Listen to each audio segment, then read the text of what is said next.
மனிதனும் தானே ஞானியாகி விடுவதில்லை. ஞானி என்பவன் யார்? எல்லோரிடமிருந்தும் கற்பவன். இதில் என்ன சொல்ல வராங்கன்னா, ஞானின்னு நம்ம யார் நினச்சிட்டு இருக்கோமோ அவங்களே எல்லாத்துட்டையும் கற்றுக்கிட்டு வரவங்க தான்.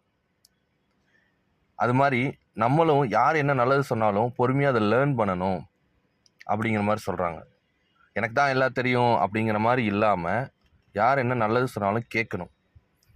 அதாவது அது எப்படி சொல்லுவாங்கன்னா, குறைவாக பேசி அதிகமாக கவனிக்கணும் அப்படிங்கிற மாதிரி சொல்லுவாங்க. இன்னொன்று என்ன ஒரு லைன் எனக்கு பிடிச்சதுன்னு கேட்டிங்கன்னா, அடுத்தவர் செய்த தவறுகளில் இருந்து பாடம் கற்றுக்கொண்டு தவறு செய்யாமல் இருப்பவர்கள் துன்பங்களில் சிக்க மாட்டார்கள்.